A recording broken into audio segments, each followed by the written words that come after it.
It's official. Kyle Dake is moving up not one, but two weight classes all the way up to 86 kilograms. After winning the Olympic bronze medal at 74, Kyle was very honest about the difficulties he has been having and had then of making 74 kilograms and wrestling off a short period of time after your weigh-in. So you weigh in, and then you get about 2 hours and you're wrestling again. It's just not enough recovery time for Kyle Dake. He's outgrown this weight class, and he's doing something I said he should do as soon as the Olympics concluded. If he wants longevity in his wrestling, which he has said is something he wants to do, I think he needs to move up in weight class. I don't think holding down that low of a weight class is going to age well. And Kyle Dake is moving up, and he's moving up in a major way. Now, what awaits Kyle Dake? Well, he's going up to 86, whereas Zahid Valencia was the prohibitive favorite. Now the question is, who is the favorite at 86 kilograms? Because on the one hand, Kyle Dake has all the accolades, right? He's a world champion. He's a two-time Olympic bronze medalist. But up this much weight, up to 86 kilograms, where Zahid Valencia is probably better sized. It's not even a probably. He is definitely bigger and better built for this weight class. The question is, does that matter? Is Kyle Dake's skill and defense and ability to counterscore and just beat his opponents tactically, is that enough to make up the gap against Zahid Valencia? Zahid, who is a world bronze medalist all the way up at 92 kilograms and now is at a new place at Oklahoma State, training Stillwater with David Taylor. He's looked fantastic over the last couple of months. You know, we saw Zahid wrestle overseas. We saw him tech fall Chance Marsteller, who is also in this weight class, right?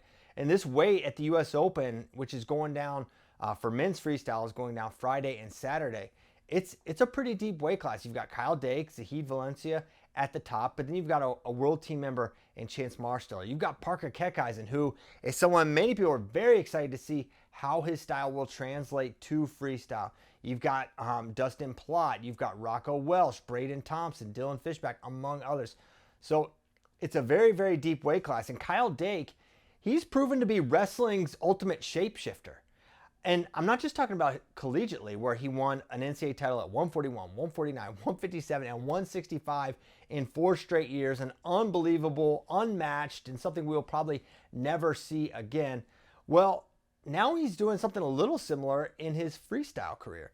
He started out as a 74 kilogram guy, and he was trying to beat Jordan Burroughs. In 2013, he made it to the finals, lost to Jordan. 2014, he was out with injury. 2015, he comes back. He makes it to the finals again at 74 kilograms and loses to Jordan Burroughs. Jordan wins the Worlds, and Dake says, I can't run through that gauntlet. I'm going up to 86 kilograms.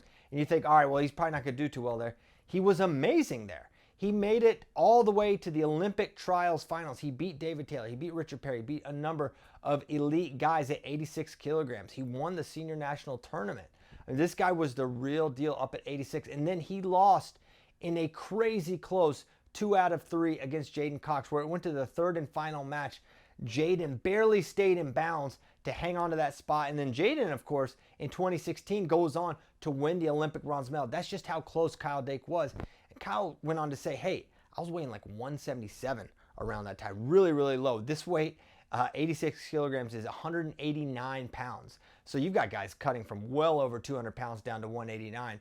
Meanwhile, Kyle Dake was walking around at 177 or in that range and still able to compete at a very high level. Now, he's certainly grown since that time. Has he grown that much? Probably not. He was making 74 kilograms last summer, but he's moving up yet again. And now many people thought, and I thought he would consider going 79 kilograms. That's a weight class he's also wrestled and won at. He's a world champion at 79 kilograms 2 times. That was how he first got on the world team. And it was in 2018 when he knocked off a young Zahid Valencia at that point in time. And that was Zahid's, kind of breakout freestyle senior level moment when he made it all the way to Final X, where Kyle Dake took him out in 2 pretty competitive matches, but still, Kyle Dake wins a lot of matches that are close on paper, but he finds a way to win the vast majority of them. And so now, how much better has Zahid Valencia gotten in 7 years? The short answer is a lot. He's gotten so much more experience wrestling overseas. He has a world medal to his credit. He's so dynamic offensively, right? This is a guy who's been right there with Jordan Burroughs. He's been right there with David Taylor, with Aaron Brooks.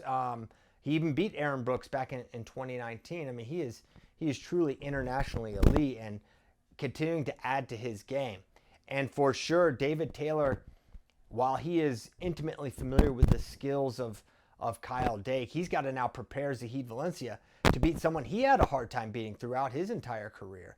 And the defense of Kyle Dake, the chest wrap, the positioning, that's going to be a big factor. And I think for Zahid Valencia to win a match like this, he's got to be attacking. He's got to be offensive. And he's got to take the risk that he could be counter-scored on, because that's where Kyle Dake's really good. And he still has to be fearless in his attack. If he tries to win a calculated 1-2 score match, you're playing right into Dake's hands. And so I think it's going to be incredibly, incredibly entertaining just to see how Kyle Dake looks up at 86 kilograms. And, you know, this is one thing I'm also wondering, like, if Kyle Dake were to go here and if he doesn't win the U.S. Open, could he change weights for the World Team Trials and go down to 79 kilograms? Maybe he's just testing the waters at 86. Okay, I can't beat Zahid. I'll go down to 79. I'm just spitballing that as a possibility. And the only reason I bring that up is because that's basically what happened with Zahid Valencia back in 2023. In 2023, what happened? Well, Zahid and Aaron Brooks were wrestling.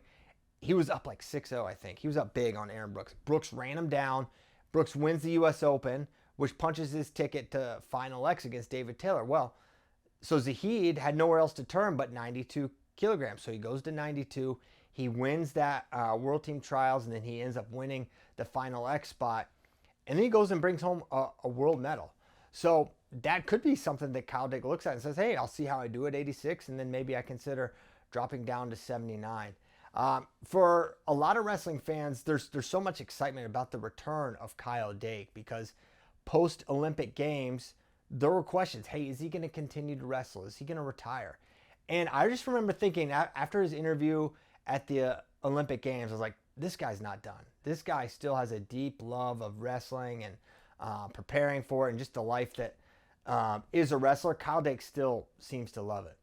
So I can't wait to see him wrestle. I can't wait to see how he fares. There's a lot of guys that are going to be, licking their chops for an opportunity to take out Kyle Dake. And Kyle is one of those wrestlers on that short list. You're going to get his better guys that wrestle him are going to give him his best shot every single time. They're going to go after him.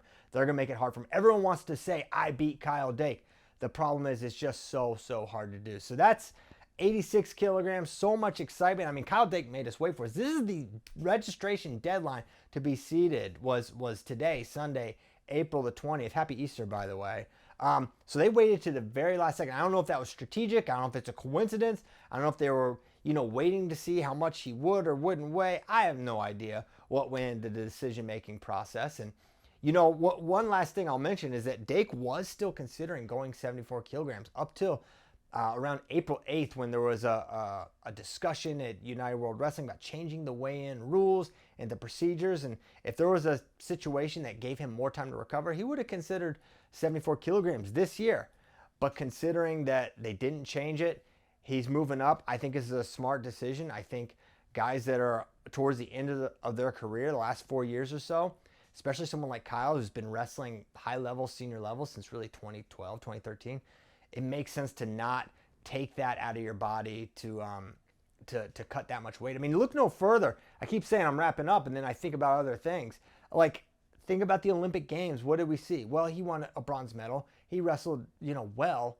But have we ever seen Kyle Dake give up 20 points in anything? Ever? I don't even know if he gave up 20 points in Madden. I mean, this guy just doesn't get scored on as a rule, right?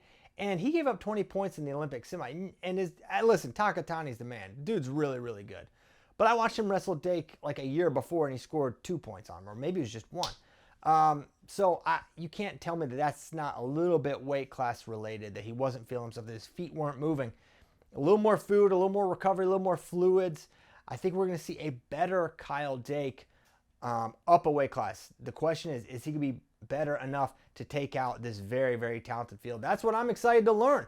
That's what we're all excited to learn. We're going to find out this week at the U.S. Open. It's going down Friday and Saturday live on FloWrestling. There's so many other amazing weight classes there, but I think everyone is going to have their eyes on 86 kilograms and Kyle Dake. So I want to hear from you. Who do you think wins this weight class? Kyle Dake, Zahid Valencia, or someone else?